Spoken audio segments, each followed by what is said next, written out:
Good evening, everybody. My name is LuigiDini, and we are here tonight to record and talk about episode number 8 of Console to Console podcast, the podcast that focuses about the game, the ins and outs, the ups and downs, and the all arounds about a specific game. Tonight we are focusing in on a very special ROM hack, a fan ROM hack, which is Shotgun Mario 64, originated from Mario 64 for the Nintendo 64. I am blessed and honored to be joined tonight by world record holder of the two of the three major categories of this speedrunning game, Mr. Jordan Tyler. Jordan, how are you this evening, buddy? Doing great, Danny. How you doing, man? We're good. We're good. We're happy to have you on. We're excited as can be to chat about this amazing game. So obviously, Shotgun Mario 64 is a newer game. Came out about a year and a half ago. In October of 23, I believe it was. If I'm correct, I did a little research beforehand, but you know, I believe it. yeah, a little research. But yeah, came out in late 2023. And basically, my first question for you, Jordan, is how did you discover the game? What was your first, impressions of the game? And give us a little insight. All right. I mean, whenever the game came out, it kind of like it started blowing up in the Mario community, where Titans like Cheese and Simply were actually like playing this game and saying, oh look, it's Mario but with a shotgun. And of course, whenever they played it, they were using some of their skills in it, but they didn't like start grinding it or anything. They was just like showcasing how weird is this that Mario has a shotgun.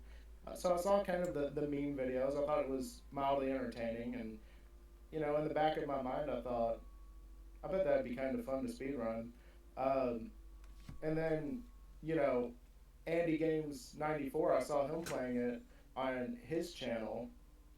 Me and Andy have known each other for a while, both being in the Super Mario 64 randomizer community. Mm-hmm. So I saw Andy start playing it. I'm like, you know what?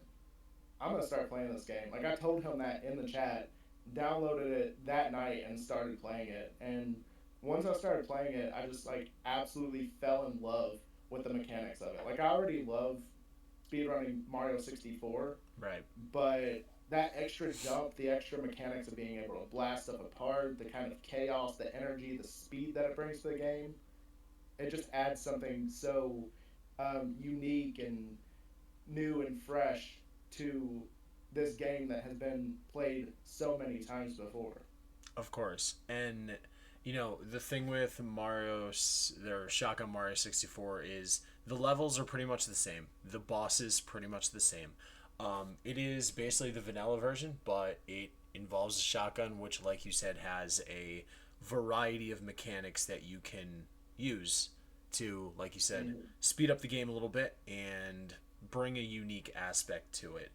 So, obviously, in regards to that gameplay, um, tell us a little bit of a comparison of what Shotgun Mario 64 is compared to the OG version of Mario 64.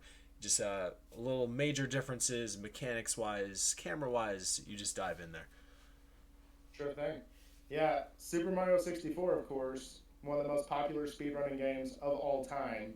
You've got your long jumps, you've got your dives, you've got your triple jumps, your wall kicks, all of that fun movement that creates like this really dynamic mix of options that you can do to move Mario around. Um, Shotgun Mario takes that and sort of amplifies it by giving you a shotgun in Mario's hand that, for one, you can use to blast enemies. Two, you can use it as an extra jump. So, for instance, you do a triple jump, you do a shotgun blast, you're going to go even higher than you would in the base game. And you can use this to sort of chain all of these different things. You can do, like, for instance, if you're doing carpetless and rainbow ride, you do your triple jump, your shotgun, kick off the wall, shotgun again, and you can get all the way up to the top of the house without ever touching the carpet. Yep. There's a lot of movement that gets added on. You can long jump and then chain a shotgun blast with it to get extra far. Um, and then also it even speeds up swimming. So you jump into JRB, you jump into Dire Dire Docks. Um, Both of those, you can literally just hold the shotgun button, and the shotgun will propel you through the water Right. so fast, so fast, in fact, that you can even clip through that cage in Dire Dire Docks, for instance, where you normally have to use the invis cap to get through. So it just adds this extra, exploit, and it adds that extra layer of speed to it.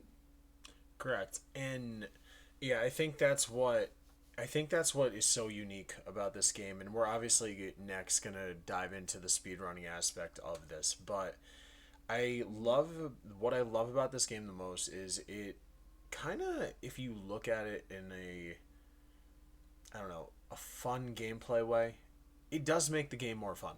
It does, Yeah. like, although Mario 64 in its own is a fun game, it's what a lot of us grew Mhm. up with. I feel like what this version of Mario 64 does is it brings more fun into it, because like I know personally from what I remember is, all of the extra characters in the game, you can go Mhm. around, clip them with the shotgun, and then like they all react differently. Like, and I just feel like it has a little bit of a charm to it, as Mhm. explosive as it is. It does have a little bit Yeah. of charm to it. Yeah, absolutely. I could see somebody picking this up casually that never really cared much for Mario 64, which I know that that sounds bizarre, but I'm sure there's people out there who Mm-hmm. don't care for the game. But even for people who are like that, who didn't like the original game, I could see them picking this up and still having a hell of a time just, you know, blasting things with the shotgun. Yeah, absolutely. And I feel like one major thing that we would be suppressed not talking about is the control of the camera in the game, Yeah. and how in this version of Mario 64, although like in the regular vanilla version, uh, you obviously have Latiku following you around and all of that, and you have to like obviously base your movement off that. In Shotgun Mario 64, you're fully in charge of the camera, and I feel like that Yep. it takes a certain skill to like be in charge of not only your movement but the camera's movement as well at all times.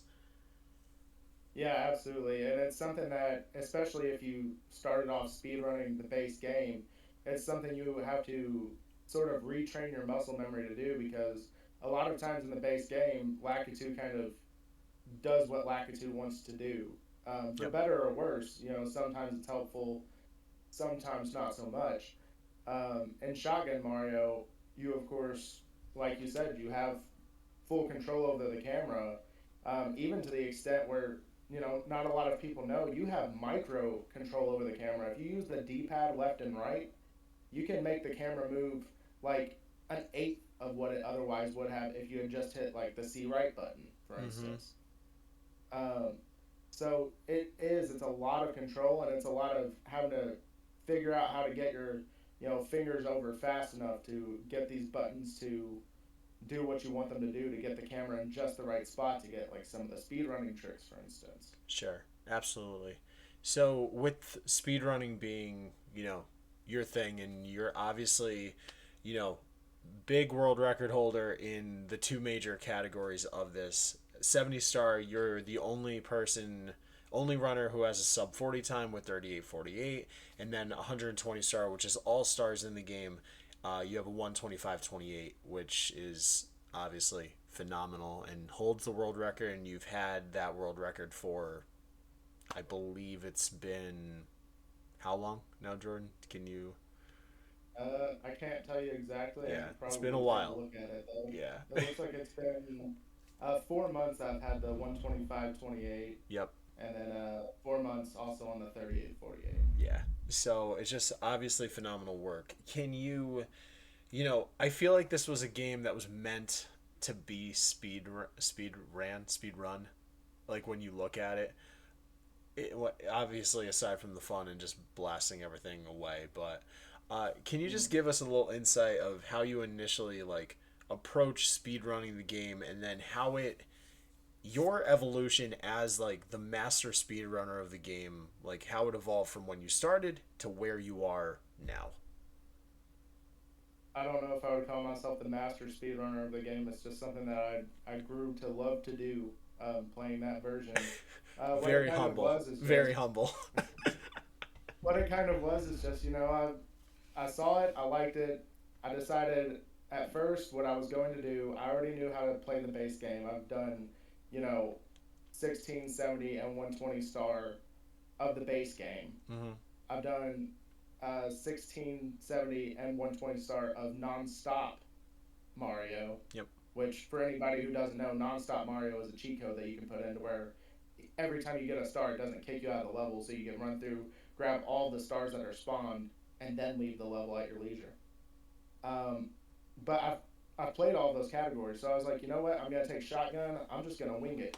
I'm going to see what I can do, adding this extra little bit of movement and just see how much time I can shave off without actually thinking about a route, without seeing what the current world record did.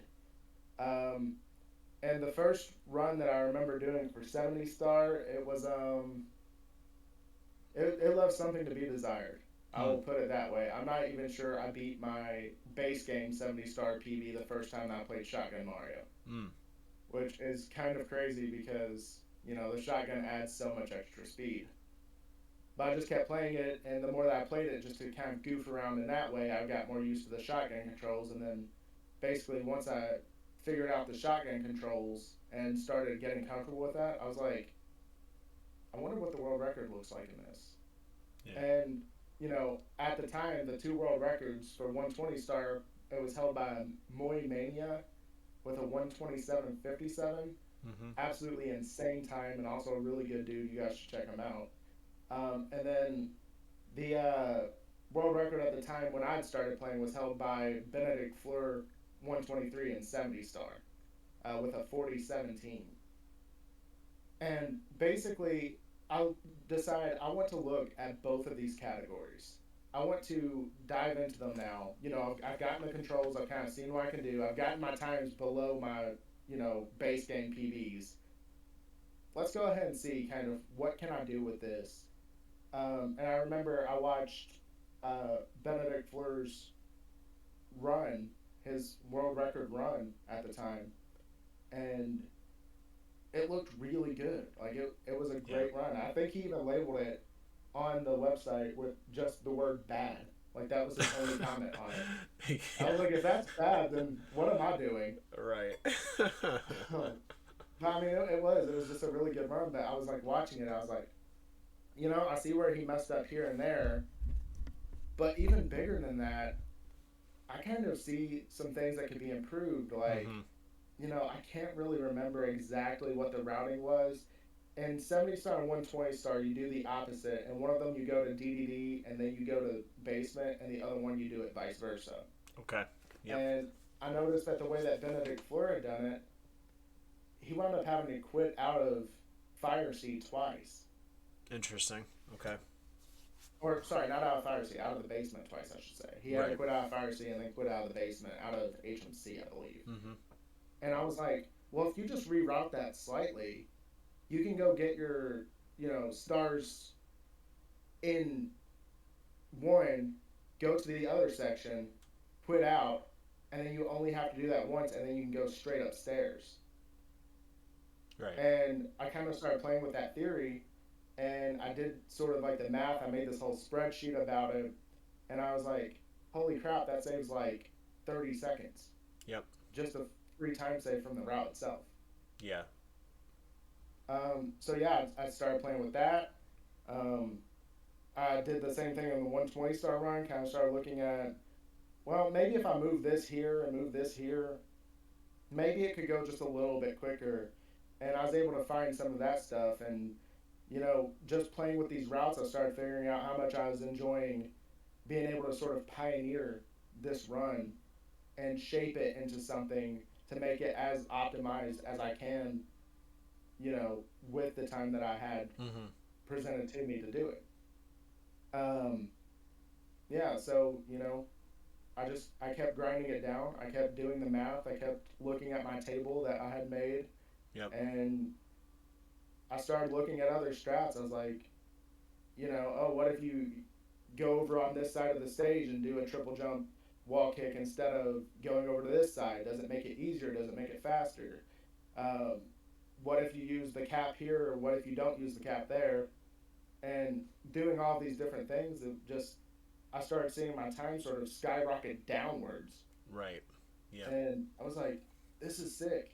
And you know, at one point in 70 star, that was the first world record I got.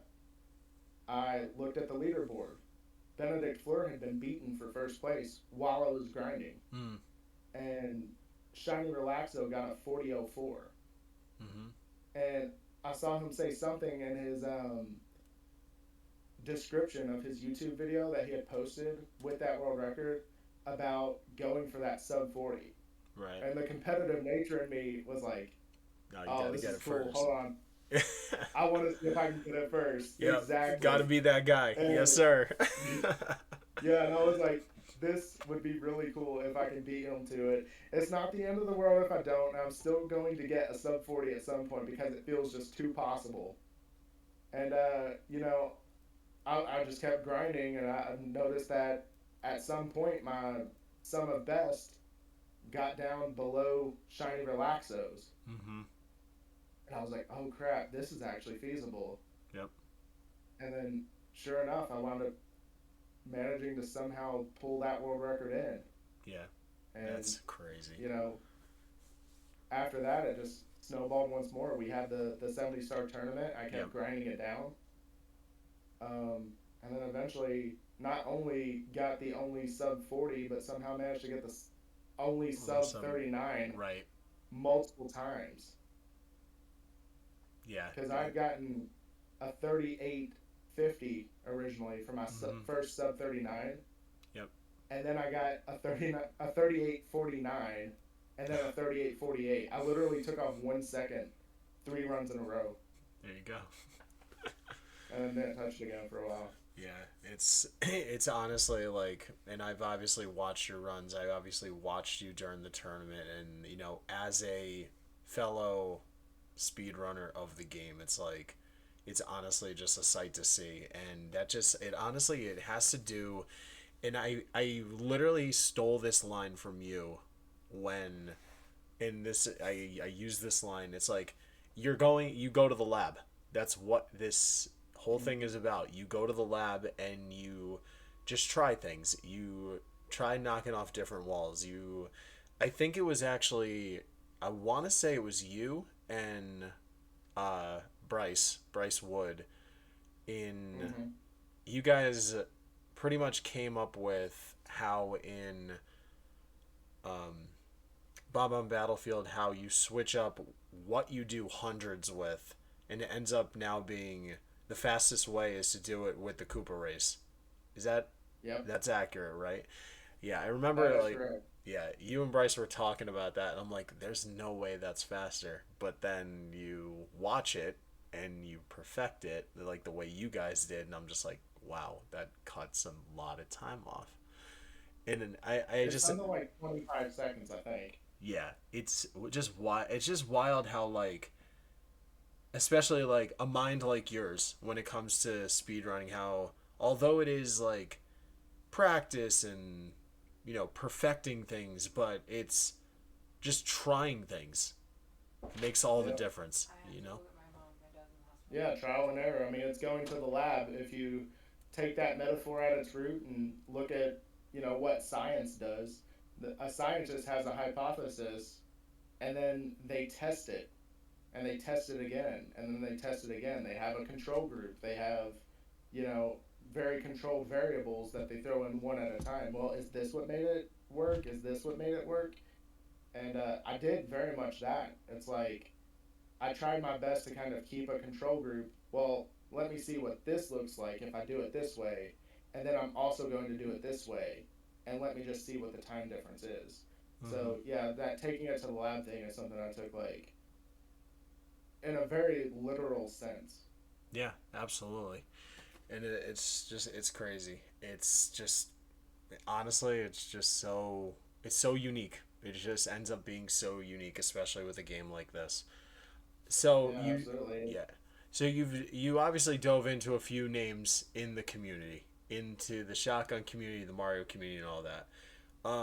As one of the top runners of this game, can you pull back the curtain and give us a little insight on the shotgun Mario 64 community itself? If you want to talk about the 70 star tournament we were in, by all means do so. You are the champion of that, clearly. So, yeah, just pull the curtain back and give us a little insight on the community behind this amazing game. I will be glad to throw a bunch of names out for Mm-hmm. this. You mentioned Bryce, Yeah. and I thought it was funny, just hearing you talk about how me and him were kind of working together. But what I don't know if I've told anybody, or what I don't know if Bryce has told anybody, is that, I mean, we really worked on this stuff. Like, I was getting messages from him at 12 in the morning Yeah. saying, dude, what's your time on this star? What's your strat for this star? And I would like be responding to him, and we'd be like spitballing. He's like, I think that this idea might be faster. And I was like, there's no way that can't be faster. And we just keep going back and forth, like, in the middle of the night, Mm-hmm. brainstorming how to make this run somewhat optimized. And that was really fun. So big shout outs to Bryce Woods on TikTok, the Bryce is Right 64, Yep. or I'm maybe gonna just say, Bryce is Right 64 on yeah, Twitch. I think that's right. But yeah, he was grinding it too, man. Like yeah, Yeah. during that time, Bryce was locked in on that, just like you were. It was he's a player, man. He's a player for sure. Yeah. Just an absolutely cracked runner. And then, yeah, you talked about the tournament, and that tournament was some of the most fun I've ever had playing Mario. Just getting to, you know, spend this sort of time, not only getting to showcase a game that I was loving playing, and Mm-hmm. it was always really nice to get the recognition for, how hard I grinded the game, and the fact that I was able to achieve the world records. But just getting to hang out with a bunch of, like, Mario homies, Yeah. and enjoying that time to spend with you guys. Freeman, the guy who put it on. Yep. Big shout outs to Freeman Gaming. Mm-hmm. Freeman Um, Gaming but 27. He was yeah, he was a earlier guest on our podcast. I think he was episode number 3. He actually chatted with us about FIFA. But yeah, Freeman put it on for us. Freeman was our host. yeah, and he did a great job. And then, of course, Andy Games, who I already mentioned, he was in it. Yep. Logan 64, who I've met quite a few members of this community kind of through him, including Andy. Mm-hmm. Um, Craigie Boy, Dead Guy Drives. Um, One of the most consistent he's been, runners ever. Like literally that yeah, I've ever seen. So consistent. he is. He's so consistent. And, he, don't get me wrong, like, Bryce was the one that I was the most worried about knocking me out of the tournament. But I went up in the finals against Craigie Boy, and I did not take for granted, you know, that I had a better time than him, because I knew his consistency Mm-hmm. blows me out of the water. Yeah. Just an outstanding runner, and I went into that last one like, I have to lock in, or I know that he's going to take me. Like, this is on me to lose, and if I make a mistake, I'm screwed. Yeah, I Um, just with Craigie and just some more context. That's how he plays like every game. It seems like obviously he's in the Mario community, and just watching him operate, he's so even keeled. He's so cool, calm, and collected. Like consistency is the main word, but like there's something to be said about when you're speedrunning and you just have a so controlled heartbeat about the game. You're never too emotional about it. And like that's his strength. Like there's never any massive flub that you see out of him. So just to what you're saying, just a little more context. But yeah, 100%. yeah, no, you're absolutely right. You hit the nail on the head with him. It's you know, somebody like you or me, you'll see some energy where it's like, oh damn, come on, and we'll get vocal and get energetic and move around, and then Craigie the whole time he's just way just down here, just oh man, I messed that up. All right, and then he just keeps going, and Yeah. it's kind of it's kind of an anomaly to behold. It's so cool to watch, and that's why he kind of made me nervous going into that, Yeah. especially going into the final against him. Mm, He's the only one that took me to a third game. yeah. Yep. It was insane. Crazy. I was sweating a little bit. Yeah, crazy stuff.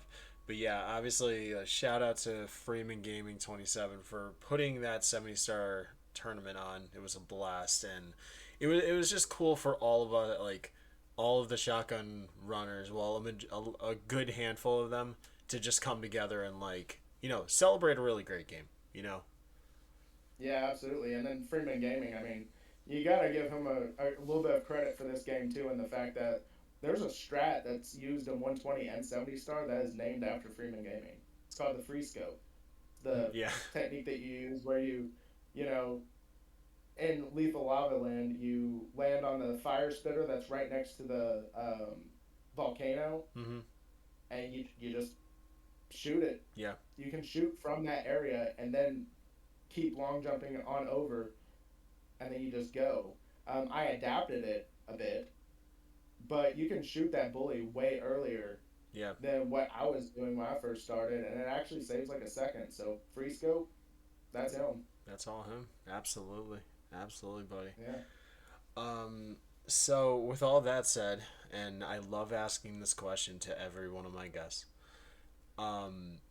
Although you're an avid fan of the game, and you, to me at least, and I'm gonna say it again because you are the master of this game when it comes to the speedrunning aspect and Shotgun Mario 64. Is there anything about the game a year and a half since it's been released that you would change? You know, I've been thinking about it. There's only one thing that I was able to write down that I kind of thought, this would be really cool. And I think that would be that I would like to see the ice in SL in Snowman's Land Mm-hmm. be breakable with shotguns. So when you go into the igloo, I think you should be able to blast through every last piece of that Yeah. glass. I think you should not need the vanish cap to be able to get that Mm-hmm. car that's behind the ice because it's just ice. Shotgun should be able to break it. I Yeah. think that's the nitpick that I would have 100%. here. I like it. I like the answer. Yeah, and with that said, in Snowman Land, also, you should be able to blast the ice underneath the bully too, then, and just let him Yeah, fall underneath. I think that would be pretty cool. that would be awesome. And then you could also blast the ice in the ice star. I don't remember what that one's called, but the one where you turn immediately to your left and then go Yeah. up into the ice structure. Sure. Instead of going into the ice structure, having to go up over it, you should just be able to blast it and jump straight into it. Yeah. But Absolutely. that would be my only nitpick, and that is a very small nitpick. No disrespect to the game, but No, of yeah, course. I think that would be the one thing I would change.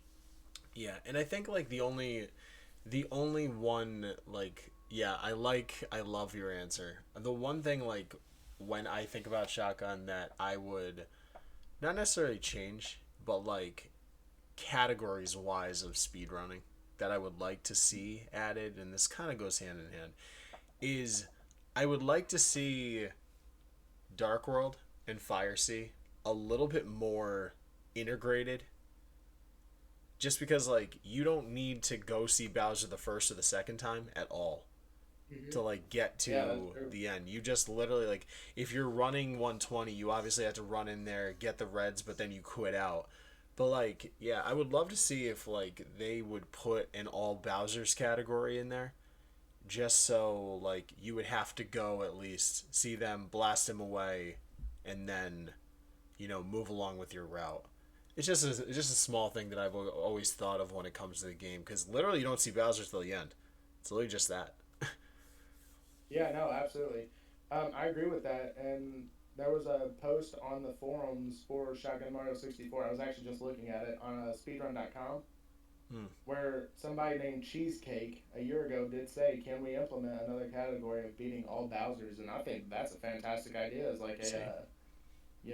category extension sort of thing. I think it'd be Yeah. really interesting.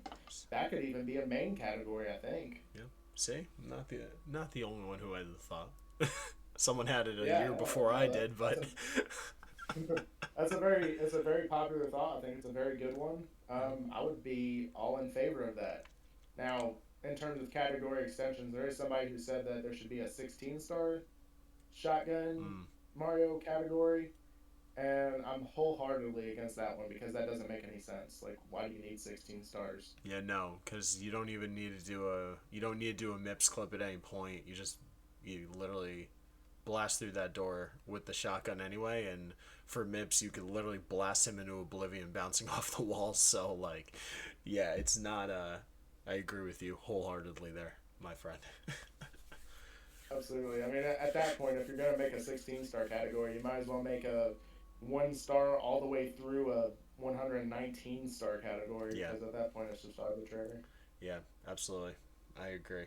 So Jordan, obviously, where can our listeners, our viewers, find you, follow you, and enjoy all of your content? Pretty much anywhere that you want to look me up, you'll find me at J2JordanTyler or Jordan Tyler. You can, I'm sure at some point in this episode, maybe Dina will throw up my picture that I have of, my black and white logo that I use. I use it on just about everything. Um, but you can find me on YouTube, you can find me on Twitch, you can find me on TikTok. I'm inconsistent on all three of them, but when I do make content, I try to make it something good. Um, and yeah, I'm planning on doing a lot of different things in the future as far as branching out into different parts of my personality and my own creative spirit, i.e., I'm planning on going ahead and throwing some of my own personal music onto my TikTok, for instance, because I Beautiful, am a musician. I play guitar and I sing and all that type of stuff and write my own awesome, songs. love it. So I'm planning on throwing some of that stuff out there. I've gotten into rap recently, so if you want to Hey, hear some maybe good, maybe not good rap, check it out. there we go, there we go. All right, my friend. Well, thank you so much for obviously joining us for the Shotgun Mario 64 episode of Console to Console. We loved and appreciated all the insight. But with that said, we are going to be signing off. For all of our listeners out there, we do appreciate you hanging in with us, listening to another episode of Console to Console. We'll be back next week with episode number 9, guest and game, obviously, to be announced in a couple days. But outside of that, we are signing off from Console to Console for the evening. Jordan Tyler was our guest, the master of Shotgun Mario 64. But we hope everyone enjoys the episode, loves the episode. Give us a follow and shout on all platforms. But for that, thank you guys and good night.